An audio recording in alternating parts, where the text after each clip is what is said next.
Welcome back to another episode of Bromance. I'm Ryan, and today we had William Gordon on the pod. For those of you who don't know William, he is from Ireland and he has his own dodgeball podcast. It is called The Outbox. Go check it out. With that being said, we did some Would You Rather questions. We then did some dodgeball questions, and then we finished with some podcasting questions. That is it. I hope you guys enjoy. Yeah. Gone on you with the pick and roll. Younger flame here in sicko mode.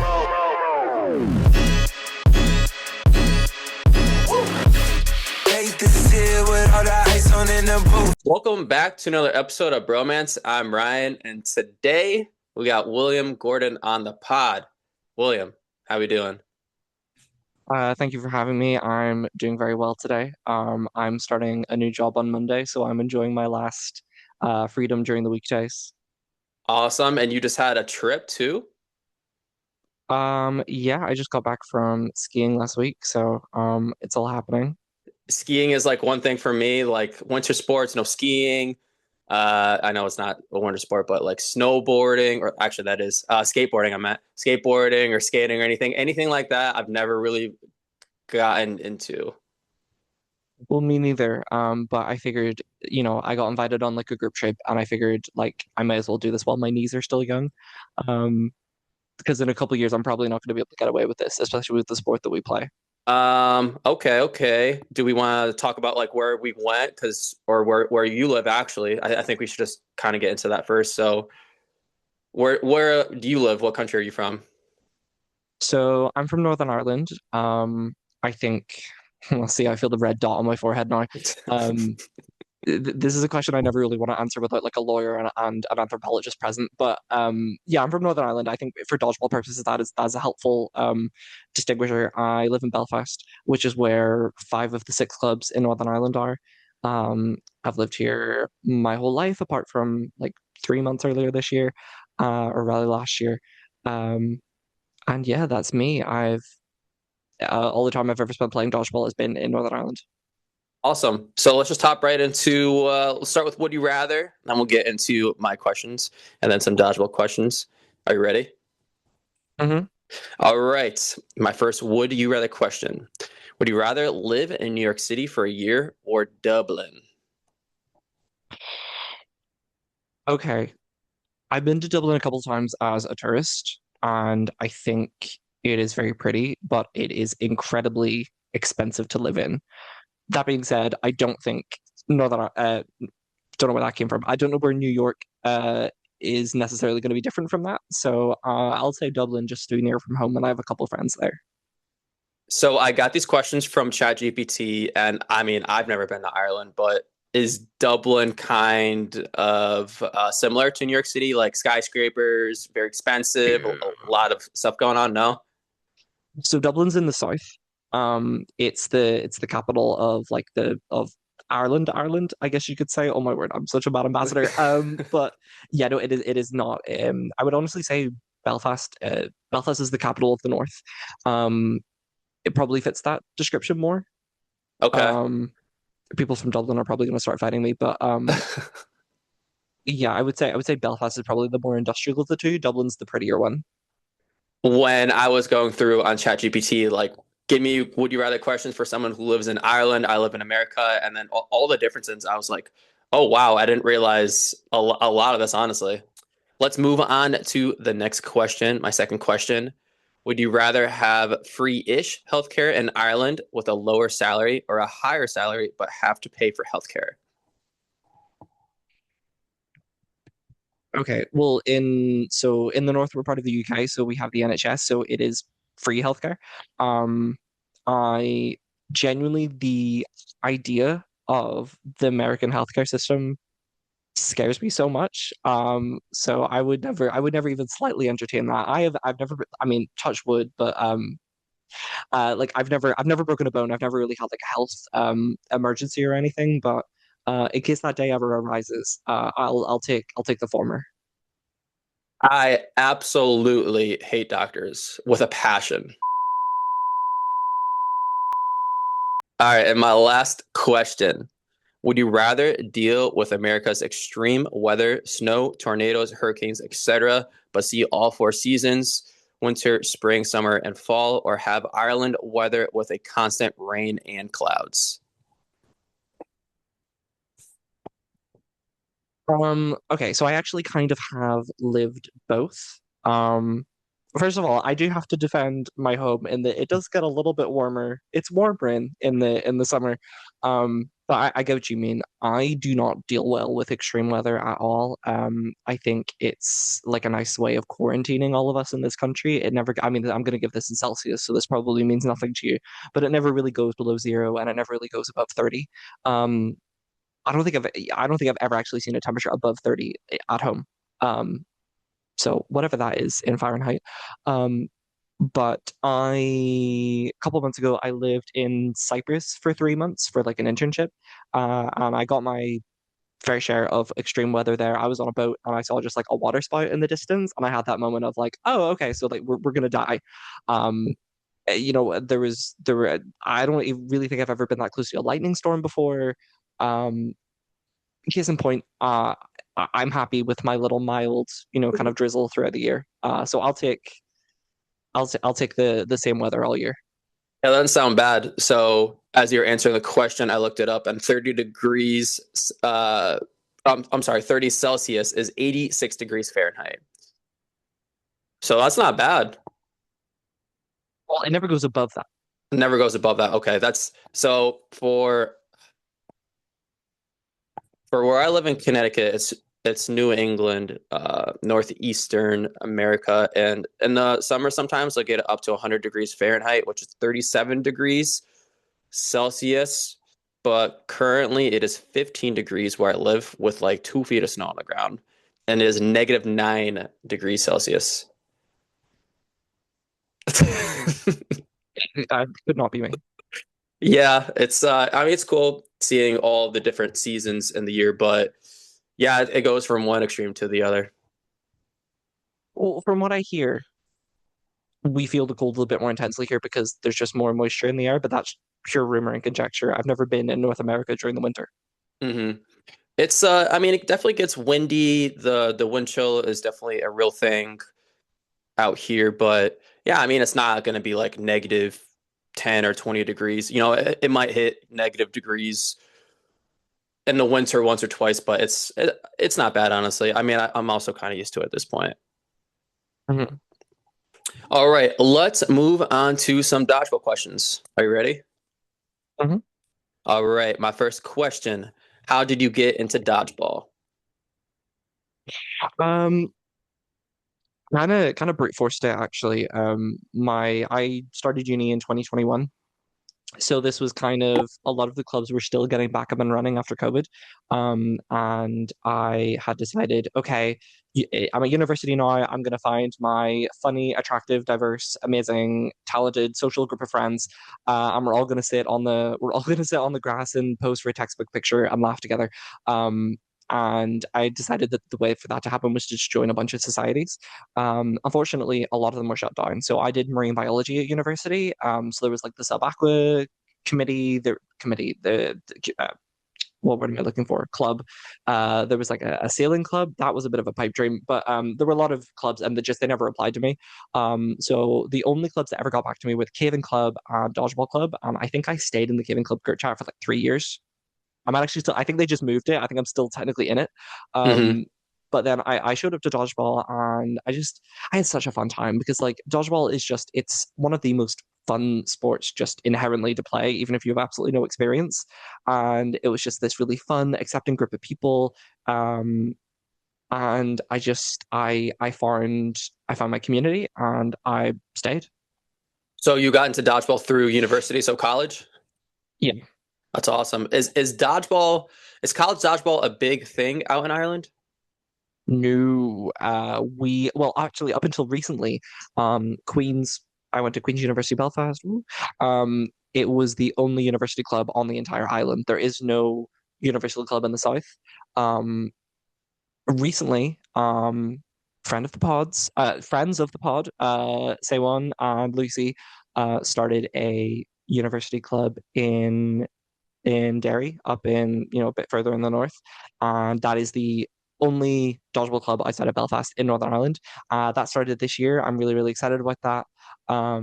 Because these are two very dear friends of mine who I've been friends with for a very long time. Actually, I have an episode coming out on Monday interviewing someone about that, so serendipitous timing. Let's go. That's awesome. So in America, I would say that like there a lot of different states have their leagues. I would say New England.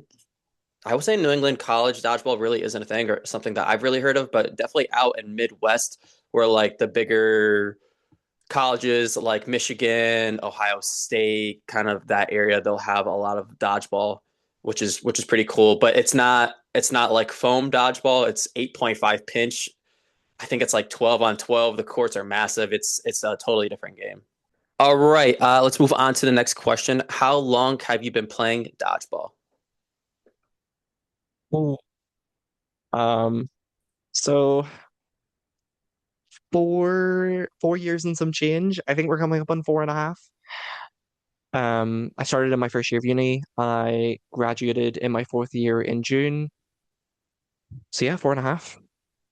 We'll talk more about this later, but what ball types do you guys play out in Ireland?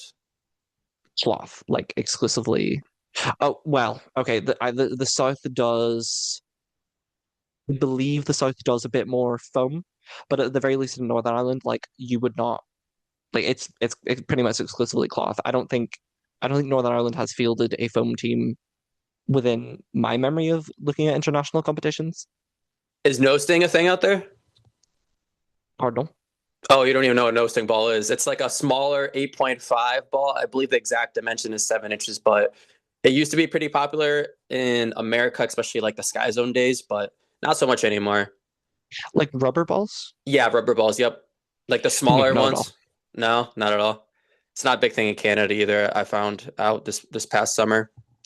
I only found out about that through the podcast, and from the sounds of it, that's kind of like a dying art. Unfortunately, yeah, and they kind of switched over to a different brand of no sting ball. So like the outsiding is not as soft, and it's not as it's harder to clamp down on the ball, in my opinion. So I'm kind of falling out of love with no sting, unfortunately, this past year. But yeah, let's move on to the next question. How often do you play dodgeball, and where do you play? So up until recently, I would have played a lot more often. Um, with there being so many clubs in Belfast in like a small area, you kind of, a lot of people will kind of hop clubs throughout the week. Um, Queens, which I've left now after I graduated, I'm now at a different club, would do training on a Monday and Friday night in addition to a Wednesday afternoon. But that's like kind of like the very like beginner sessions for like new people who are at university and like pop in, between classes. So I would have gone to that for a long time, and then I went to Cyprus for 3 months, and I decided, okay, I'm going to cancel my membership to the Queen's Gym, and yeah, I think I just decided that was like a nice clean break of like I'll pop in whenever I want to, but at the very least until I've been at this job for a while and I actually have money again, I'm not doing that anymore. So it used to be 3 times a week. The club I'm currently at is called Kapai. Ooh. Um, I would train on a Wednesday night, and that so at the minute once a week, which is fine for me. That's a good number. And how old are you? I'm 20. Oh, I was going to say 22. That's not true. 23. 23. Okay, yeah. So for you, for like doing dodgeball more than once or twice a week is still cool. For me, I'm 30, so I'll play one time, Mm, maybe a second time. Like, all right, I gotta relax here a little bit. yeah, I think. Yeah, I think it was good to cut down while my knees were still a lot younger than everyone else's were. Yeah, totally. All right, next question. What's your favorite dodgeball memory to date? Okay. So last year being the only university club in Northern Ireland, this was the year that I was president of the Queen's Dodgeball Club. It was my final year. I decided, what, let's give back to the community. And I became president, and that was the year that we went to Bucks, which is the British University College Sport. Feels like there should be a last word there, but it's not. Um, and we entered for the very first time. Basically, it was a chance for us to play against peers rather than the players that we normally have because we having no other university clubs, we have to play against people who are generally a lot older than us. Generally, how it works in Northern Ireland is you join Queen's and then you graduate not only the university, but you graduate to another club once you leave, which is like what happened to me. So generally, we're playing against people who were like in our position a couple of years ago. So like we're immediately at a disadvantage. We're kind of like the kids club. I say we. I'm not there anymore, but we're walk with me. We're a year ago. Mhm. Um, and it was really nice to have a chance to play against other university clubs from mostly England, and actually play against peers and recognize that, oh no, actually we are quite good. So this is preamble for this game. We were fighting for our lives this entire league because we were the only people that had to fly over. Not, I mean, a lot of these people were driving from very early in the morning, so that's like, we're not incredibly special with that, but it was just a very unique struggle to get everyone there. Um, and I'm pretty sure we were down like 12-2, Well, like one set in to like the second half. And this was against the team that I believe ended up winning the entire league. And then everybody just locks in out of nowhere. We like win set after set after set, and then we realize there's like 2.5 minutes left in the half going into like what could be the final set, and it's like 12-8, and like everyone just looks at each other, and we go like, okay, we have to win this before it goes to time. And I'm pretty sure like we won it with 2 seconds to spare. It was this crazy like moment of like someone like a ball went all the way up in the air and it was like whether or not that person got a catch or not. And then we like ran up the court to try to get someone, but that person had already been like had gotten like a play ball played on them a couple seconds before, so they were already out. So actually like Ben's catch like won the whole thing. It was like this crazy moment of no one really knew what happened, but like we just were completely frantic in those last five. Like we put out like five people in like 30 seconds or something. The footage of it exists somewhere, and it was that incredible feeling. And then we got into the final set. We did win it. We won it with like a second to spare, and then we won the final one, and then we tied it up 12-12, and then that brought us up into second place by the time the league finished.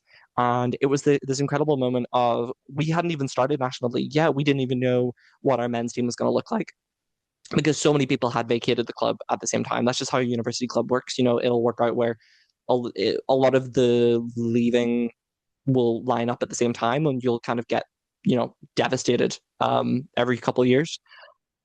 So we were kind of rediscovering what our identity as a club was going to be and how these new people who had never really played together were going to work together. And we just like we were forever bonded by that. Like I felt we had gone to war. And I still feel bonded to like every single guy on that team. Because of like what we were able to do together. Like we felt like the ultimate underdogs as well, because there was that feeling of we are the only Northern Irish team that's ever been here, and likely will be the only Northern Irish team to ever appear here for a very long time, because the Ulster Club is going to take quite a while to get, to that point where they have the numbers. mhm. Um, and we just like we felt that it was that moment of like, at that time none of us were on the national team or even on the training squad, and we had that feeling of okay, but that's not the only way that we can represent our country. Like we can come over and this is our way of representing our own way and competing against actual peers, because maybe you're aware of this. I don't think it's bragging to say that Northern Ireland has some of the, at least in terms of cloth, some of the best dodgeballers in the world. And because there's like 15 people that live here, you have no option but to play against those people at league. There's no like first or second league. There's no one else, right? So Mhm. it's there's that experience of Queens of freshers will join like a month in and then will get literally had their faces snatched off their skulls by like international level players at their first Yeah. ever league. That's what happened to me. It's what happens to everyone. It's like it's a rite of passage. Um, Northern Ireland is a shark tank, but it also has like the square footage of a shark tank. So it was really nice to give our players that experience before National League ever started. Like, no, you're good. And then we ended up performing well above what was expected of us in National League that year.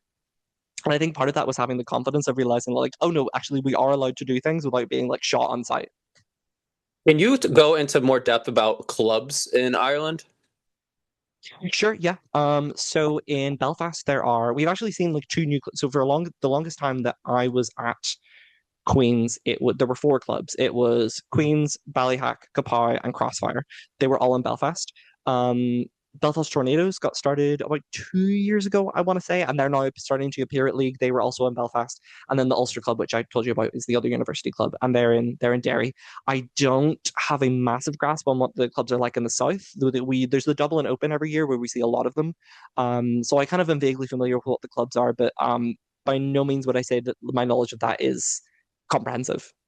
Okay. We're going off script here a little bit, but like I'm pretty interested in this club situation. So like for tournaments wise, how often do you guys have tournaments? And like is it like for America we'll have like our USA tour, so we play all across the country, then we'll have nationals like in a central location, and then we'll have like smaller tournaments that pop up like oh cool, Philly Dodgeball's having a tournament or like Long Island, so it's like a 2 or 3 hour drive for me. But like what does that look like in Ireland?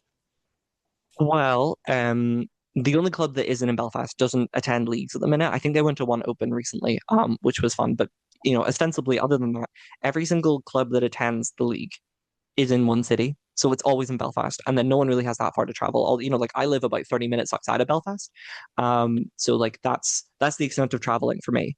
Oh, Um, awesome. yeah, so it's really, really easy for everyone to get there. We only have we have mixed league, but other than that, like the only league we have is just the National League because again, everyone's in one place. There's no way to split it up. Hmm. Um, and even if you did, it would be like way too few numbers to even do that. I think officially British Dodgeball calls it like the Northern Irish Super League. Um, yeah, we there's every year there's the Dublin Open where we go down to Dublin and we play against teams from all across Ireland, and the Portuguese, the I think the only club in Portugal comes every year because I think they're friends with the guy that organizes it. Um, but yeah, that's pretty much the only time that we really see the people from the south. And how many people are in the league that you play in? Um, well, there's four clubs. I would say men's league last year. I think there were in total about eight men's teams. But that was without Tornado. So I think maybe eight, nine, 10 Okay, that's still a around fair about number. that. As for like the men's team, that's just for the men's, right? For the women, I think there are. I think there are. Yeah, there are fewer women's teams in the league, but I think that gives you like a rough idea. It's not a crazy like. Here's what I'll say. I'm pretty sure that out of everyone who is attending league this year, I'm pretty sure I could recognize them all and like name them. Okay, And like okay. I'm not crazy connected. It's A when you've been smaller around long community. enough. Uh-huh, Yeah. that as well. Yeah. All right. Next question. Have you had a welcome to dodgeball moment? Would you elaborate? So this could be like I know a lot of my guests will answer this in like not a negative way, but like, oh man, this person hit me in the face so hard. But it could also be something really cool. Like I'll never forget my first tournament, or I'll never forget my first tournament that we won, and that was my welcome to dodgeball moment. Like I'm here, I deserve to be here, and I'm gonna keep on playing. The I've never had any dodgeball injuries. Again, touch wood. But I think the closest thing I have to that is the very first league that I ever played was I started in the September and then it was like close to Halloween. I still to this day can't remember if it was actually on Halloween or not. I think it was. Um, yeah, that's just when the league happened to be. And I was there for one game and we were playing against the top team in the league. And I had been playing for like 3 weeks. It's so comical looking back how absolutely useless I was. I think genuinely the most I ever accomplished was maybe at one point I moved, and if I hadn't moved, the ball probably would have hit me. Like I don't even want to call it a dodge. I just kind of like skirted back a bit like that, and that was such a like I barely even remember it. It was such like a I don't even want to say horrifying experience, but it was such a laughable experience of oh wow, like other people exist and they play dodgeball, and it's gonna be a long journey upwards from here. That's funny. I've been playing for a really long time, so I can look up on YouTube like Impact versus whatever, or like Honey Badgers versus whatever. Like literally will be 18 in those videos, and it's funny watching them because sometimes I'll do something really cool. I'll be like, dude, that was sick. I remember that. But then a lot of times it's like, what were you thinking there? Like that's stupid, you know? Literally in cargo shorts, looking a damn fool. That's funny. All right, next question. Do you have any current goals? Um, it feels weird to say no, but like no. Um, if you'd asked me last year, a boy asked for them in. I had so many goals. I'm pretty sure I accomplished all of them. The goal was to make it to British champs. We did that. Place in Bucks. We did that. Just to kind of survive the year, keep this thing together to pass it on to someone else next year, and then give them the advice they need, and then I'm away, kids. But this year I'm perfectly comfortable. Like I have no, oh, but this sounds really bad to say, but like I have no real like ambitions of like I have to accomplish this. People have said to me this year, like, oh, have you ever considered like trialing again for the national team? Because 2 years ago I trialed, I didn't get on, rightfully. And people said to me like, oh, would you ever consider trialing again? And the answer is okay. Well, number one, the trials happened like a week after I got back from Cyprus when I there's no dodgeball in Cyprus, so there was no practice happening there, and I've atrophied quite severely. I was like just learning to catch, and now that's up in smoke. But career. Um, I really I don't I just don't think that I just don't think that being like the best dodgeballer in the world is something that necessarily maybe it appeals to me, but is not something that I particularly see within my grasp. I'm here for social reasons. My goal is to have a good time and for someone to laugh at my jokes. I think my goal for this year is to get better at catching. I was on that journey, and then that kind of went down a bit. So I think my goal is to recapture. There's a pun in there somewhere. Recapture my catching journey, which I've been on for many, many, many, many, many years. So yeah, that's my goal. I'm pretty You, happy with my life, honestly. that's awesome. No, you and me both with the catching thing, but I mean that's also really fair too because I do think that some people probably take the sport a little too serious, and this is not to be disrespectful. I'm not going to name names here, but there are certain people that I think take it too serious, and like there's always going to be the 4 or 5 teams that always win a tournament, or they might think that they're a little bit better than they are, and I think they go into a tournament with unrealistic goals, and then they go on a plane and they think about, man, this could have been done different, or I could have done this, or I could have done this, and then you just kind of disappoint yourself. But that's awesome that you look at it more of a rack and to have fun, and honestly, that's why a lot of people get into dodgeball, right? Like if you didn't have fun, you want to continue to play.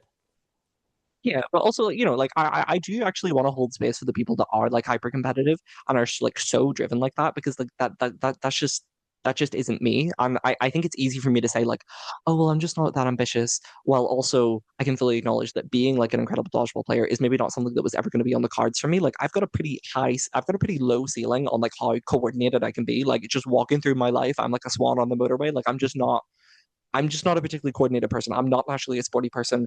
Um, so it's easier for me to say like, oh well, we're all here to have fun. But there are some people on, the Northern Irish national team, and like I am really proud to say that I'm from Northern Ireland in the context of dodgeball, and that's not something that I get to say in a lot of contexts.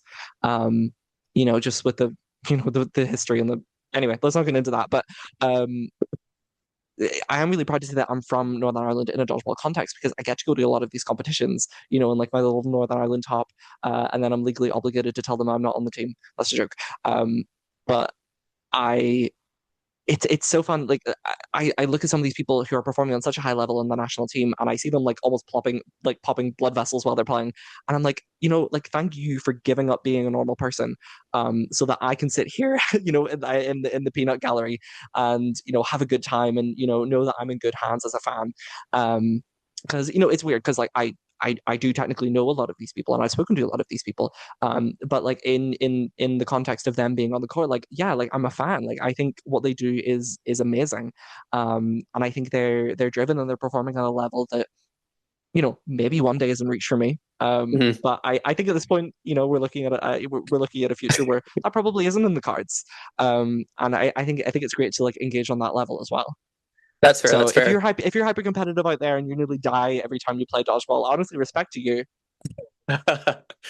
I'm currently in the dilemma right now of I have a hernia and I have a hernia surgery next week, and I'm trying to figure out like okay, I went to the gym today and it took like everything in me to not hop on a machine or grab a weight and like work out. But I was telling my wife this morning, I'm like, I need to do something. Like I'm not playing dodgeball. All these people around me are getting better. Like I go in my sauna every day. I'm in the sauna, stretch. I can't really do the bike. Like I'm like, what can I do that won't make this worse? And she's like, you're crazy. Just don't do anything. Like you're literally having surgery, dude. And I'm like, that's not in the cards for me. Like I'm too competitive to not just like lay down for a week and then have my surgery. No, I feel the same. It's just it's really, really hard for me to not work out. Like it's a constant struggle to hold myself back. Hmm. I'm being really sarcastic. Um but yeah, like are you okay? Like I feel like this is a lot of injuries to have. Yeah, I mean, I've been playing for a long time. I won't go into it, but I don't have the best medical history. Some not so serious, some kind of life or death. But yeah, I mean, you only get one body, you got to take care of it. But some stuff is just out of your control. And the only thing that I can do about like weird injuries or like a hernia, like I can only control my attitude towards it. Like there's nothing I can do. Mm. So. I'm hearing a lot of people around me and the girls are in pain. The girls are falling apart. Um so I'm really scared. I feel like I'm gonna hit 25 and just everything's just gonna snap at once. Um but I don't know. Maybe treating my body like a museum exhibit for my entire life and never doing anything with it up until I was 18. Maybe that's gonna serve me well. Yeah, maybe. For me, like I would say the worst injuries I've had in dodgeball, and sounds like you haven't had these yet, but the finger injuries. I had a really bad finger injury with cloth, and I played it a few times, and I will never play it again. But I give a lot of props to people who play cloth because that ball comes in way too hard. It is Mm. or fast. It is a hard ass ball that I feel like breaks fingers, gives concussions. And I mean, I like the play style itself. It looks fun. When I was playing it, like I like being in your face. You can finger block, like awesome. But everything else, I'm like, yeah, no thanks. Like I'll watch it, but I don't want to play This is why I don't catch. Catching is silly. it. Especially in cloth. Yeah, you got to survive. All right, let's move right into the next question. What advice would you give to yourself when you first start playing dodgeball? Yeah, I'm gonna give you a list of names and you're gonna become friends with these people and you need to run so far away. No, I can't say that. Um I think the number one advice I would give, I don't know, I feel like I've done the right thing, which is just like stick with it. I think okay, here's the advice I would give. Like day one me, here's what I'll say. Um, I think okay, I'm speaking, you're me. I'm speaking to you Mm-hmm. as me. Okay, I'm William right Um, now. you're You're welcome. Ryan. And no, well, no, I'm future William. I'm also me. We're both me. Okay. Okay. Okay. Um, I'm future me, you're past me. And okay, William, hi. Um, I think you've kind of gotten it into your head that there's a level of cool where if people are nice to you, they're just doing it to be nice. Whereas I think you're gonna slowly learn this, but I think you need to learn this a little bit quicker. Where there are a lot of really cool people in dodgeball that actually just like you for being you.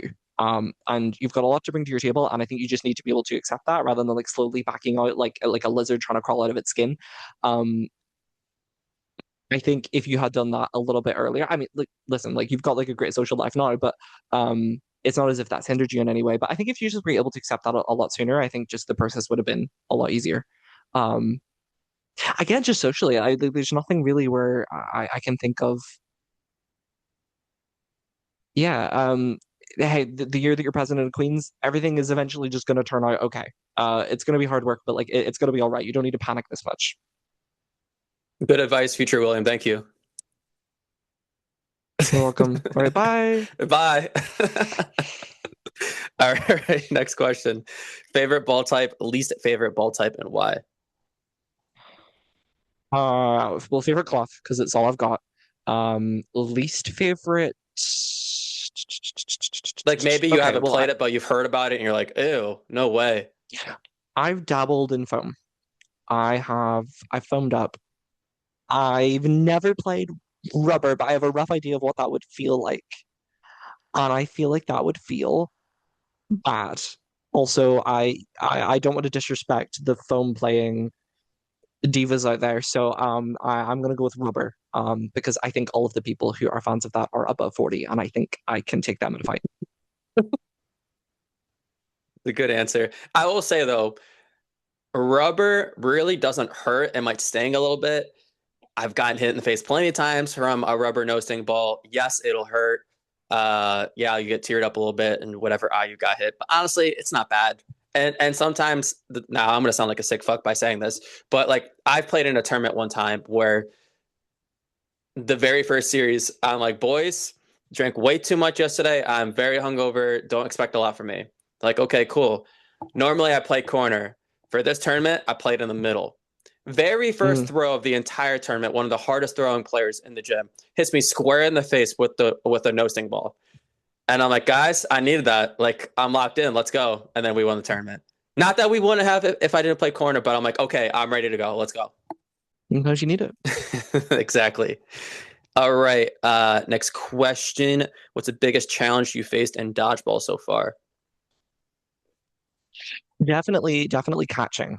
Um, okay, I guess I'll answer this from a physical and like an emotional point of view because I think I'm like a walking episode of Steven Universe, but I from a physical point of view, definitely catching. I think if you especially if you're grading for the amount of time that I've been playing dodgeball, I genuinely probably have a contender for being the worst catcher in the world. Like I make a catch here and there, but genuinely for the amount of time I have been playing, my ability to catch is absolutely comical. I don't there's something in my brain that just doesn't just it doesn't like it doesn't work. And I have been fighting against that urge for especially the last year.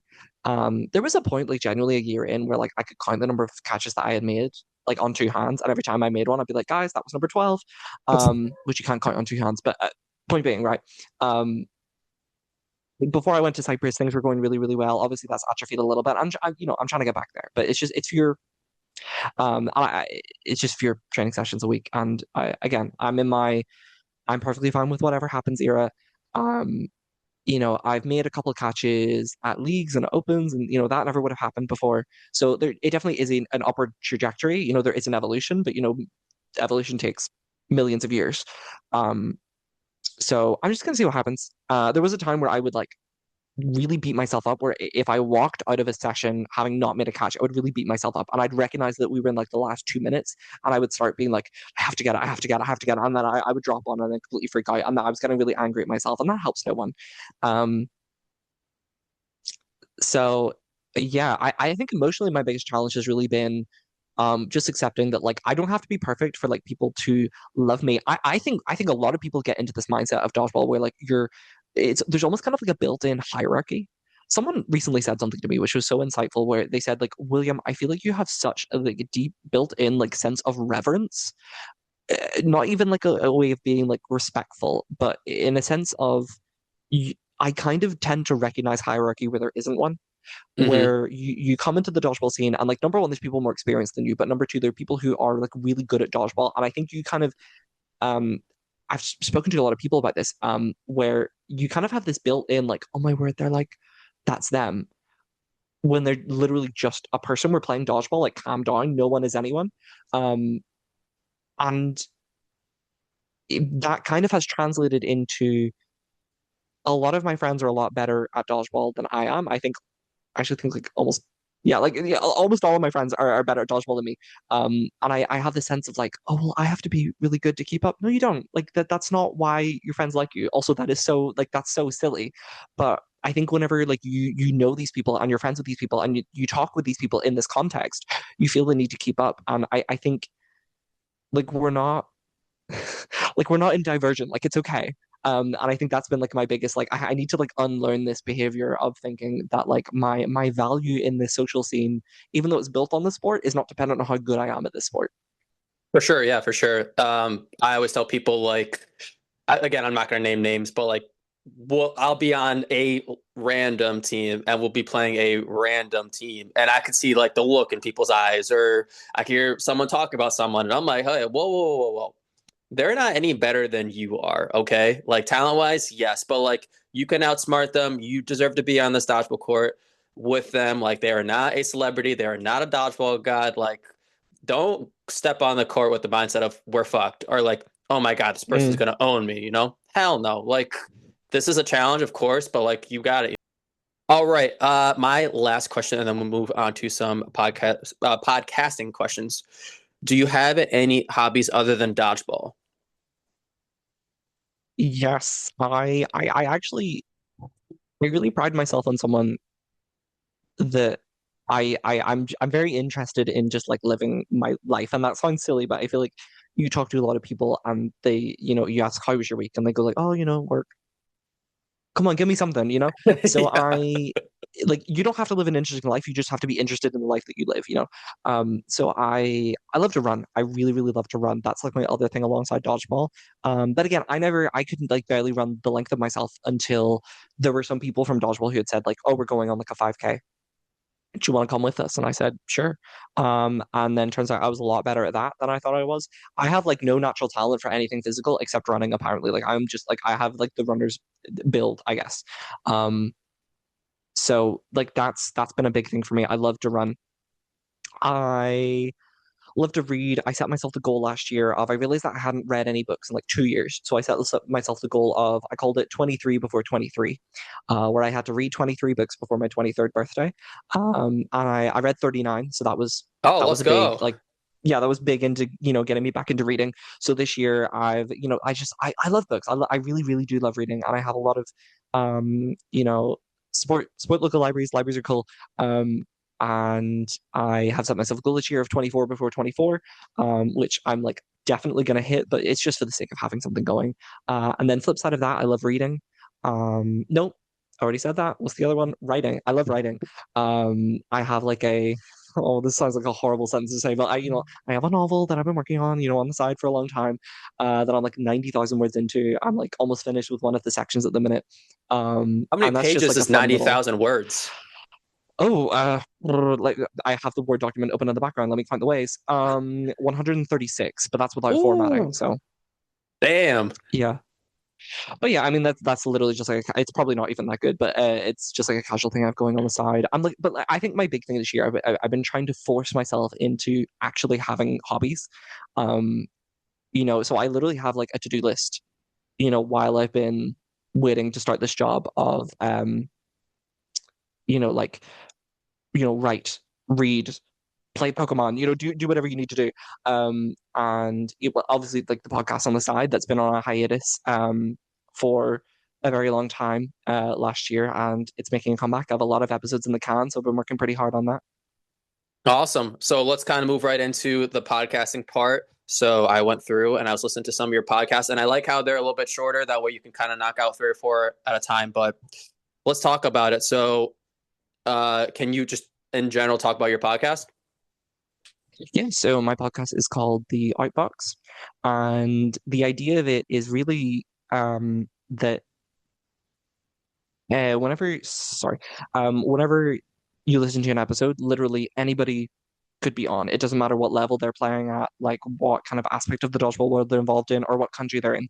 And I think especially I really want to focus on the international scene and learning what dodgeball is like in as many countries as possible. And I really have a heart for the countries where there's like no dodgeball, or like these people who've basically founded like the dodgeball federation in their own country like last year, and like the passion and the journey that goes into that, so like there's so many people that you can interview from certain countries, but what does dodgeball look like in Nepal, in Peru, in Chile? So the goal of the podcast is ideally, I kind of split them up into seasons, like every 10 episodes or so, where every 10 episodes, I want to make sure that that's 10 new countries.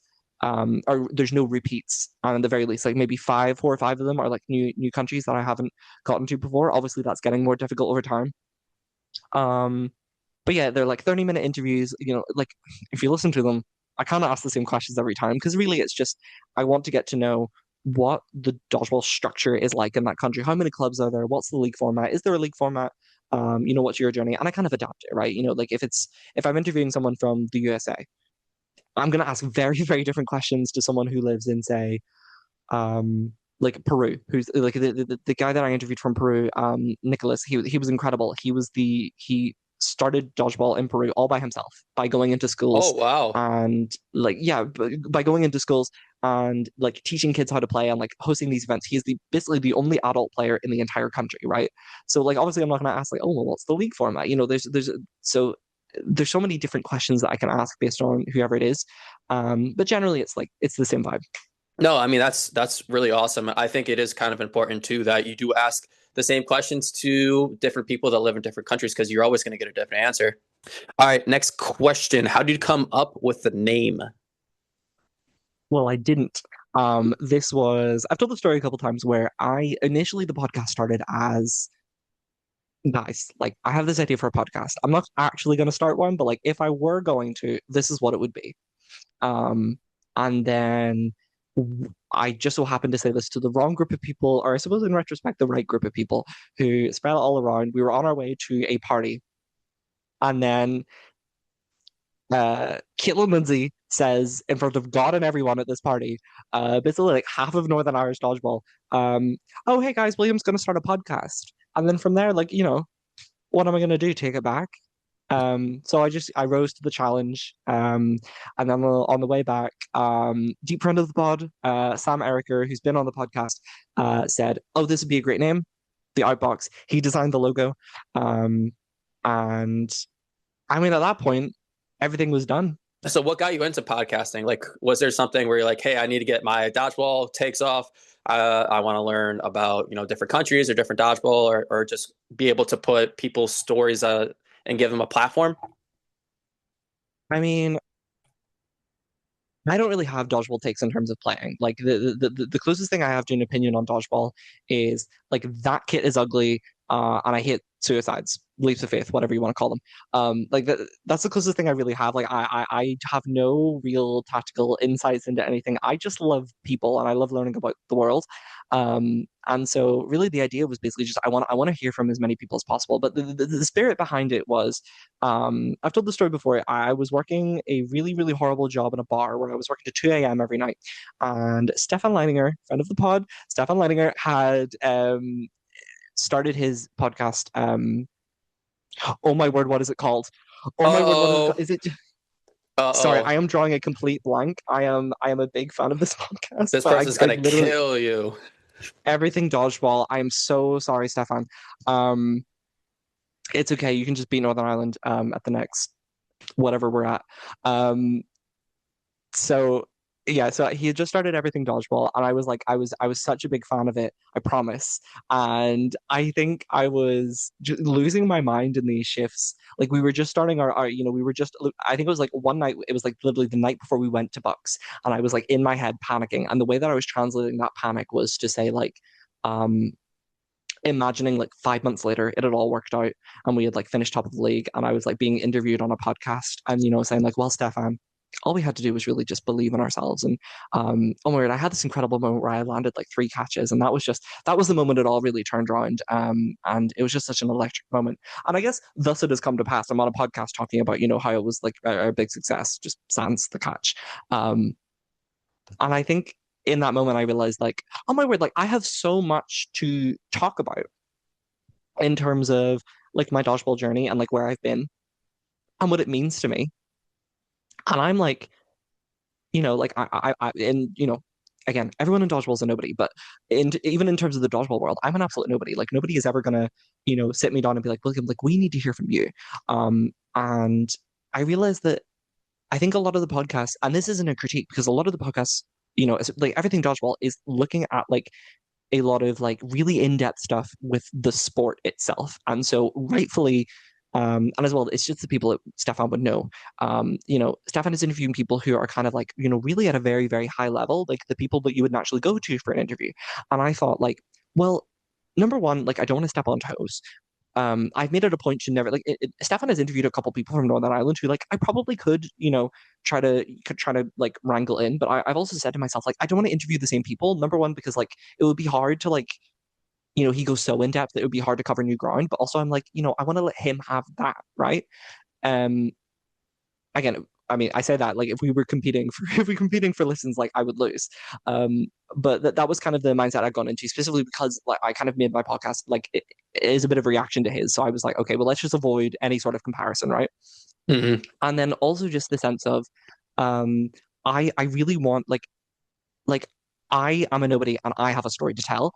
And not to say for a second that the people who come on my podcast are also nobodies, but it was more so the sense of like I want to have a podcast like anyone could be on. Like I can reach out to just any club throughout the world and just because everyone's gonna have a story to tell. Like dodgeball is like such a like bootstrap sport where anywhere it exists it's not a sexy sport. All the dodgeballers have to date each other. Like it's not like a really funded sport. Like anywhere the dodgeball exists, like maybe outside of like Canada, the US, and Malaysia, and like maybe a couple other countries, it is a fight to like even have that club to exist. um and I think it's just there's always going to be a story there, and I've really heard some like really incredible things. um and yeah. All right, let's move right on to the next question. Do you expect, did you expect anyone to listen to your podcast when it first came out, or was it kind of a leap of faith and you just went for it? Well, I've said this to my dad. My dad is such a big fan of my podcast, and he's, he keeps saying like, "Oh, what do you do to promote it?" And I was like, "I just kind of post whenever I'm putting out an episode." Um, like I don't really care if people listen. I hope people listen for the sake of like the people that are coming on. Like I'm sure they want people to be able to, they put a lot of time into it, and I'm sure they want people to listen to what they've, been able to say. I know there's been some people who have like really been excited, um, to come on and have people be able to listen to their stories. But I like if nobody ever listened again, I would still continue to do it because I really love meeting these new people. Um, like I've always been such a fan of like Czechia as a country, and actually the last episode I recorded, it will not be out for a very long time, was a player from Czechia, and I was able to say like, oh my word, like I've been so excited to have a player on from your country because like I learned a little bit of this language whenever I was like a teenager, and I've like been obsessed with this country, and I need to come, I need to come see you guys. And so yeah, I had an idea that some people would listen purely because like again at that party that was like a big conversation topic. Whenever I was talking to people, and people were like, yeah, like you've got to do this, and like we'll listen. And some of those people didn't, but that's fine. Um, I wouldn't either, right?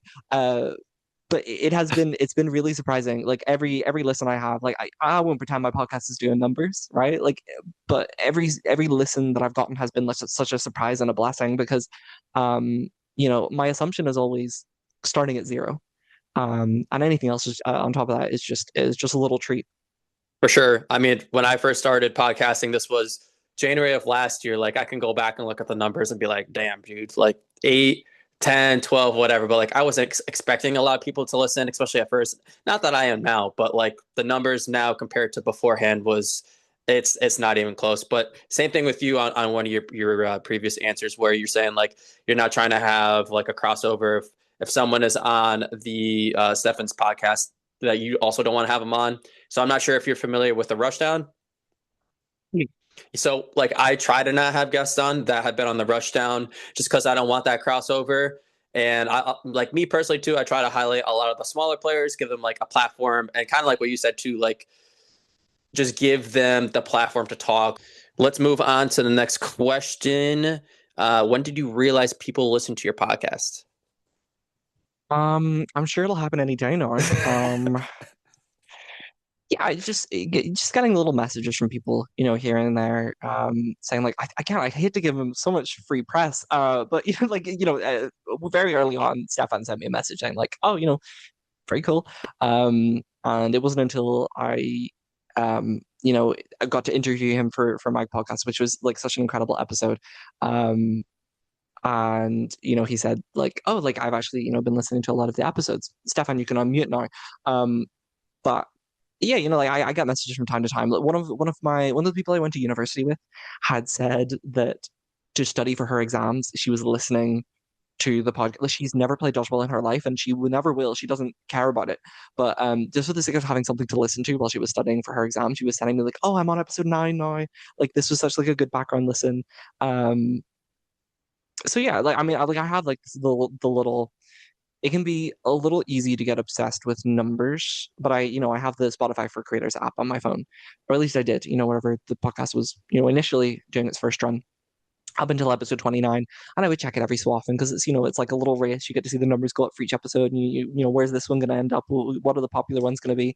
And so yeah, I was always like very aware of how many listens each episode had. But yeah, that's pretty much, yeah. I don't get a lot of comments. I think it's a lot of quiet listens, which I'm cool with. I think that's the nature of podcasts. Yeah, no, definitely for sure. It's always cool though how like you get like a message or two where people will send in a clip, or this happened on Instagram like a few weeks ago. I was just going through and it was on like someone's story that I wasn't even expecting, but it was a clip from this like podcast, and I'm like, oh shit, like that's pretty cool. But yeah, I mean, it's definitely awesome. It's a cool feeling when someone approaches you, and I'm sure you've talked about this, but like, oh shit, this person listens, like awesome. I had someone actually come up and approach me at Worlds. No, not Worlds. What's the other one? Euros. The Euros in Limerick in 2025. And someone actually came up to me and said, like, hey, I'm a really big fan of your podcast and I really enjoy it. And I love the vlog that you did with, with your friend Lucy. Like I went to Belgium with my friend Lucy, and we went to like two of the clubs. And that was like such a fun little, just to do something different, right? And like it was such an incredible, like, I'd met some people at Euros who I'd only ever met through the podcast, and like I got to say hi to a lot of people. These people I'd only ever seen through a screen, and actually see them like playing in person. Like that was so fun. But this was someone who I'd never even, honestly, I don't even know their name. And that was like such a surreal moment. Let's move on to the next question. How do you decide to bring on guests? Okay, well, not to expose myself, but it's a lot of um screaming into the wind, right? Of I if I see a page for a club, or I don't message individual people unless they have started following me, or if I follow them and then they follow me back, because then reaching out to an individual is a little like, you know. But if they already follow the podcast, then I'm like, okay, well, there's going to be like some baseline level of like they're at least interested in listening.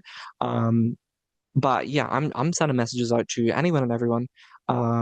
So anyone listening, watch out. You may have something in your DMs right now.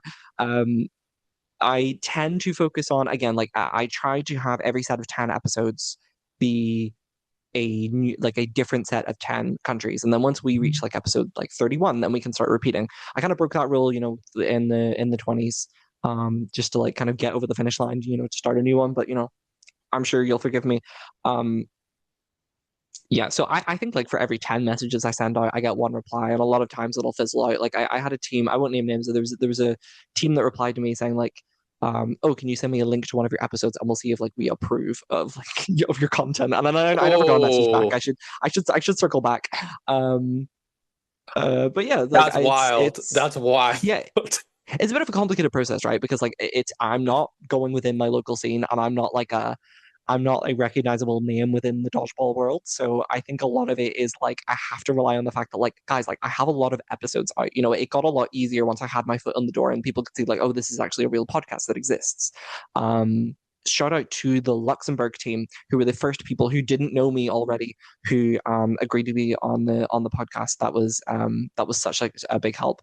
And yeah, it's a lot of getting into the DMs, getting dirty, and just not being afraid to, like there's this big thing in 2026 where everyone's like, my New Year's resolution for 2026 is chasing 1,000 rejections, and I'm over here saying like, wow, only 1,000, because there's a lot of, I have to like not look at the DMs because it's just like seen 5 hours ago, seen 7 hours ago, blocked 9 hours ago, Blocked. I've never been blocked that I know of. That's funny. But yeah, guys, definitely go follow the Outbox on Instagram. I'll put the link in the description.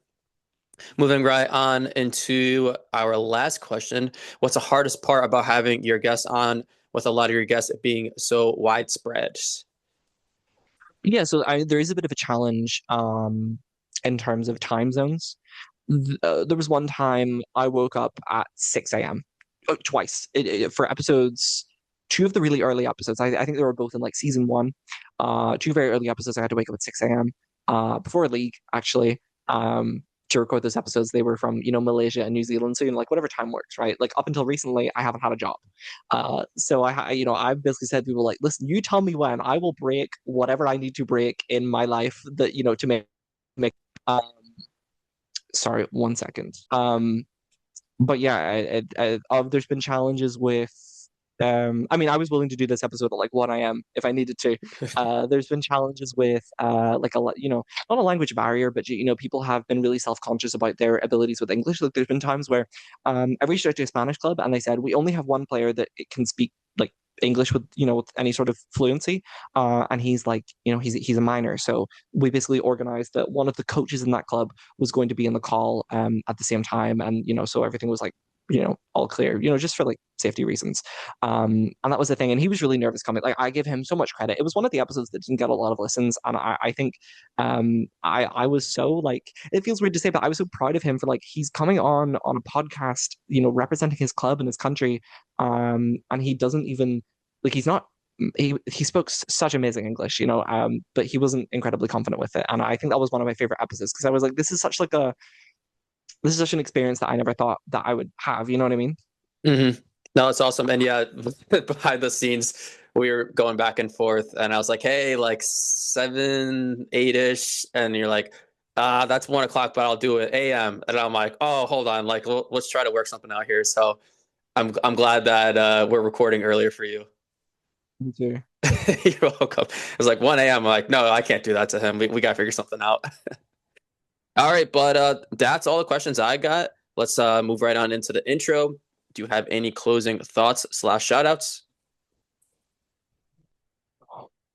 Well, thank you for having me on this. I love really having the opportunity to talk. Sometimes I edit my podcast and I feel like I sound like just a zombie. I know a lot of this is because I'm speaking to people whose English, where English is their second language. So I feel the need to like speak, with like my Siri voice, where I'm speaking to receive pronunciation, but I'm not doing any inflections because I'm just trying to be understood like a text to speech program. Um, but it is nice, let loose a little bit and just talk about me. Um, and I will definitely be listening to a lot of your podcast in the future. The only thing I didn't get to touch on actually was I know in your most recent episode you said you're really terrified of the deep sea. I like the deep sea was like my master's dissertation. Um, so that was a fun little. So I think the only thing I want to clear up for everyone listening, this is really important to me. The oft repeated statistic that like something like there's less of the ocean has been explored than like the moon has been mapped is not true. Okay. It's technically true, but it's what you take away from that statistic is not actually reflective of what reality is. What that is actually saying is the amount of manned explorations in the ocean.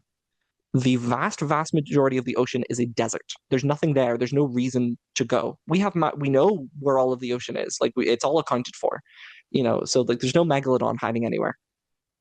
It's literally just that statistic is like only 10% of the ocean has been explored by man, but there's no reason. There's no reason to go anywhere. Like there's like how many million miles between the Earth and the Moon? Like there's no reason to go there. There's nothing there. Mm-hmm. See, that's what gets me where I'm just like, what do you say, 10% of the sea has been explored? And like you're saying, like there's a lot of the part of the sea that's not explored, but I'm like, dude, what the fuck is there? I don't know. Like I'm good. Like I'm on land, I'm gonna stay on land. All of the ocean has been explored. It's just people have been to 10%, but we sent like robots and drones and like ROVs and stuff to like the other 90%. Like we're good. Don't worry. That's fair. I feel like it'll come out, I don't know, like every few weeks or every few months, and it's like this new fish has been, found, or we thought it was extinct, but it's not. And you look at it, you're like, what the fuck is that? It's all fine. It's mostly deep sea corals. But that is why I did my master's dissertation on the deep sea. It's really boring. No, you're good. That's why I'm like, you know what? I'll go to the beach. I'll go out like maybe 50 feet, 100 feet. I'm good. That's it. Just enough. Yeah. I don't particularly like the sea either. I like it from like an academic standpoint. But like having been on fishing boats with people, the smell of fish makes me physically sick now. Like I have no desire to be outside. I was born to be in an office. I was made for an office. So get me in there, let me have my little 9 to 5 and keep me away from the ocean. Next thing, what's one guest you would like to see on Bromance? Ooh. Well, see, this is I gather that you're mostly people from the US, right? You are actually my first international guest. Whoa, This is okay. 79th episode, I think. You're the first international one. Wow. Well, I'm blessed. I'm blessed.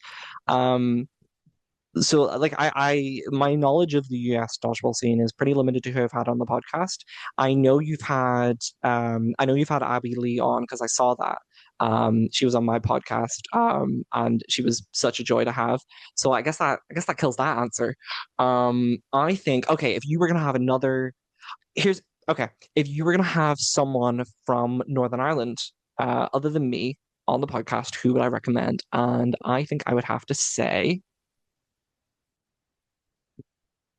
either see, I would just choose people who have already been on mine, but I think Sam Ericer, deep friend of the pod, he designed the logo, he came up with the name. He's just one of the most interesting like people to speak to. Like he's so interested in like the way the world works and there's so many things to say. And I think he is like an inexhaustible, like I think you could talk to him for so long and you wouldn't even touch on topics that I touched on with him. And then my other, one of the people that I could just listen talk to forever is Lucy Maxwell. She's on the Northern Irish women's team. She was my first ever guest. We went to Belgium together and we did that vlog. And yeah, because I think she would be amazing to talk to, to hear about like the women's perspective. And she also has international experience where I do not. Um, so yeah, that's who if I had to recommend someone, I'd recommend two of those people. But honestly, like anyone literally because I don't really know people that haven't been on, my podcast because I'm not really playing at that level where I know these people. Mhm. That really like anyone that's been on my podcast, I would gladly recommend. I think they've all been stars. One other question, I probably should have asked this sooner, but living in Ireland, who do you Mhm. know from America that plays dodgeball? Like when you think of US dodgeball, who are like some faces that you think of? You, Me.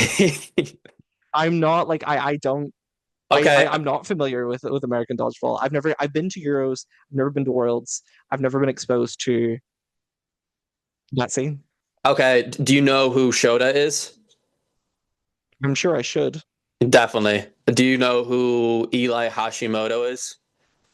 I have, but only because of Stefan's podcast. Okay. What about Dylan Cruz? Nope. No. Sorry to this man. Bo Tilly? Nope. Oh man, that's okay. It's okay. I just like asking these questions because I'm like, well, what does he know or what does he not know? Mm. Well, some research to do, perhaps. And if any of you are listening, I'm a big fan. Come on the podcast. Huge fan. And last thing, where can people find you on social media? Um, I mean the outbox. Oh, let me check what the actual Instagram handle is. Saying an Instagram handle feels very like 2018, but in case that's what people still use, let's find out. Yeah, just the outbox. I'm sure if you put that into Instagram, something will come up. The logo is red and white. No, what's the other color? Red and yellow. It kind of looks like a dodgeball court. It's the outbox. It's three sets of three letters. Um, can I say my own personal Instagram? But like I'm like if I don't know you, that's anyway, whatever. Big stuff happened on the Instagram, but unfortunately for people that know me. So yeah, that's pretty much it. Awesome. That's it from my end. Thanks for hopping on. Yeah, thank you so much. This was such a pleasure. Anytime. Peace.